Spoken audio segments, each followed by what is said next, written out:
আজকে আমরা দেখব যে কিভাবে ইমেজ শো করতে হয় HTML এর সাহায্যে। তো ইমেজ শো করার জন্য শুরুতে আমি যেটা করেছি, একটা image.png নামে ফাইল আমি ডাউনলোড করে যেইখানে আমার HTML ফাইল আছে সেখানেই রেখেছি। তো এটা হচ্ছে এরকম একটা সিম্পল ইমোজি। তো এইটাকে আমরা কিভাবে শো করব, এর জন্য আমাদের যেই ট্যাগটা আছে সেটা হচ্ছে img, এবং এই ট্যাগটা হচ্ছে একটা সেলফ ক্লোজিং ট্যাগ। আমাদের এক্সট্রা করে ব্যাকস্ল্যাশ দিয়ে এটাকে আর ক্লোজ করতে হবে না। এবং এই ইমেজের ভেতরে আমরা শুরুতে যেটা বলবো সেটা হচ্ছে একটা src অর্থাৎ সোর্স। এখন সোর্স বলবে আমাদের ইমেজটা কই আছে সেটা। তো এইখানে দেখেন আমাকে অলরেডি রিকমেন্ড করছে এই দুটো অপশন। তো আমরা যেহেতু ইমেজটাকে ইউজ করছি, আমরা এই images.png-টাই শো করব।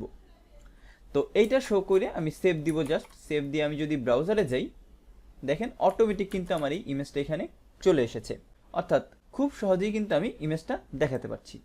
তো এখন ধরেন আমাদের এই ইমেজের নামটা আমি ভুল দিলাম, এবং ব্রাউজারে যে এটা যদি রিফ্রেশ দিই, দেখেন আমাকে কিন্তু শো করছে যে ইমেজ নেই, এবং এটা হচ্ছে ইমেজ ইররের একটা লোগো বাই ডিফল্ট HTML এর বা ব্রাউজারের। তো এখন আমি যদি চাই যে ইমেজ না থাকলে কোনো একটা টেক্সট শো করবে, তখন আমি অল্ট ট্যাগের ভিতরে অর্থাৎ অল্টারনেট টেক্সট ট্যাগের ভেতরে আমি বলে দিতে পারি যে এটা কি ইমেজ। তো আমি দিব দিস ইজ এ ইমেজ। তো এখানে যে যদি পেজটা এখন রিফ্রেশ দিই, দেখেন ইমেজটা যেহেতু পাইনি তার জন্য শো করছে দিস ইজ অ্যান ইমেজ হবে। তো এখানে অ্যান করে দিই, দিস ইজ অ্যান ইমেজ। এবং এখন এটা আমি সেভ করলাম, বাট ইমেজের জায়গায় আমি আবার ঠিক নামটা লিখলাম ইমেজেস, এবং এখন দেখি কি হয়।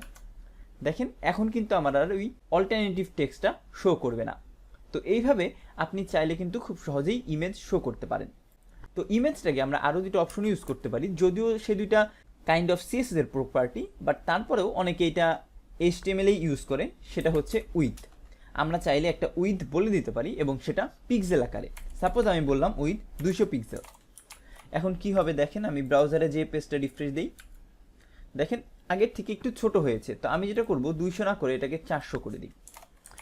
পেজটা সেভ দিয়ে ব্রাউজারে যাই, রিফ্রেশ দিই, দেখেন অনেক বড় হয়ে গিয়েছে। অর্থাৎ আমি কিন্তু উইথটা কন্ট্রোল করতে পারছি। ঠিক একইভাবে আরেকটা অপশন আছে হলো হাইটের, যেখানে আমি হাইটটাও চাইলে কন্ট্রোল করতে পারবো। এটা দিলাম 200 পিক্সেল। এখন আমি দিলাম রিফ্রেশ, দেখেন এটা ছোট হয়ে গেছে, 200 পিক্সেলের জন্য একটু ছোট হয়ে গেছে। তো এরকম করে চাইলে আমরা হাইট উইথ সবই আসলে কন্ট্রোল করতে পারি। যদিও এটা CSS এর প্রপার্টি, আমরা এখান থেকেও এটা হ্যান্ডেল করতে পারি। তো আশা করি আপনারা বুঝতে পেরেছেন যে কিভাবে আমরা HTML এ ইমেজ হ্যান্ডেল করে থাকি। ইমেজের পাশাপাশি আমরা চাইলে ভিডিও শো করতে পারি আমাদের ওয়েবসাইটে। তো এটা কিভাবে, এর জন্য আমি এখানে যে ট্যাগটা ইউজ করব সেটা হচ্ছে ভিডিও, এবং এই ভিডিও ট্যাগের ভেতরে আমরা বলে দিব আমাদের সোর্স কোথায়। তো এটার জন্য আলাদা একটা ট্যাগ ইউজ করা হয় যেটা হচ্ছে সোর্স, এবং এটাও সেলফ ক্লোজিং ট্যাগ সোর্সটা, যার ভেতরে আমরা src-তে আসলে লোকেশনটা বলে দিতে পারি। তো একটা জিনিস খেয়াল করেন, আমরা যেরকম এখানে ফাইলটা সেভ করে শো করছি image.png-টা, আমরা চাইলে কিন্তু এখানে সার্ভারে রেন্ডার করা বিভিন্ন ফাইলও শো করতে পারি। ঠিক একইভাবে ভিডিওতেও কিন্তু আমরা ভিডিও ডাউনলোড না করে অন্য কোনো ভিডিও শো করতে চাইলে সেটা এই src-র ভিতরে পেস্ট করে দিতে পারি।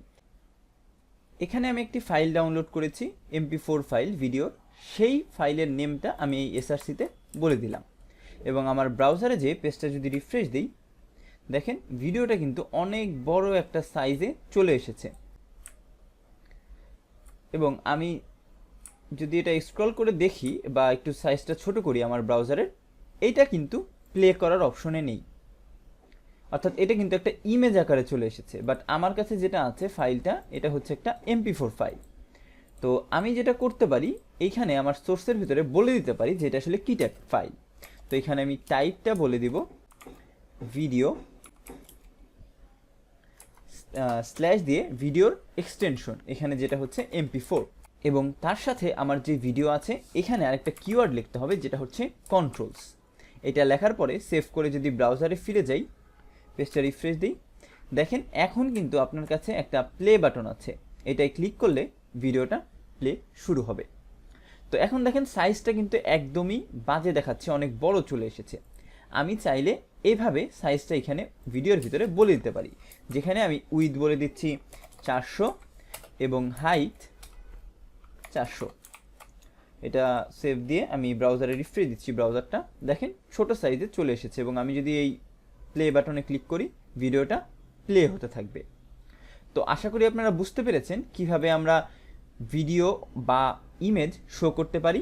আপনারা যদি জানতে চান যে সার্ভারের ইমেজ কিভাবে শো করে, এর জন্য আমি যেটা করব, গুগলে যেয়ে লিখব র্যান্ডম ইমেজ, এই ইমেজটা আমি বের করছি, এটা আমি ওপেন ইমেজ ইন নিউ ট্যাবে যাচ্ছি, এই ইউআরএলটা কপি করে এনে আমি যেটা করব আমার কোডে ইমেজের ভেতরে এখানে পেস্ট করে দিব, এবং আমার ব্রাউজারে যে এই পেজটা যদি আমি রিফ্রেশ দিই দেখেন ইমেজটা কিন্তু চেঞ্জ হয়ে গিয়েছে। অর্থাৎ সার্ভারের ইমেজও আপনি চাইলে এইভাবে শো করতে পারবেন, ভিডিওর ক্ষেত্রেও কথাটা প্রযোজ্য। তো আশা করি আপনারা বুঝতে পেরেছেন কিভাবে আমরা ইমেজ এবং ভিডিও হ্যান্ডেল করব।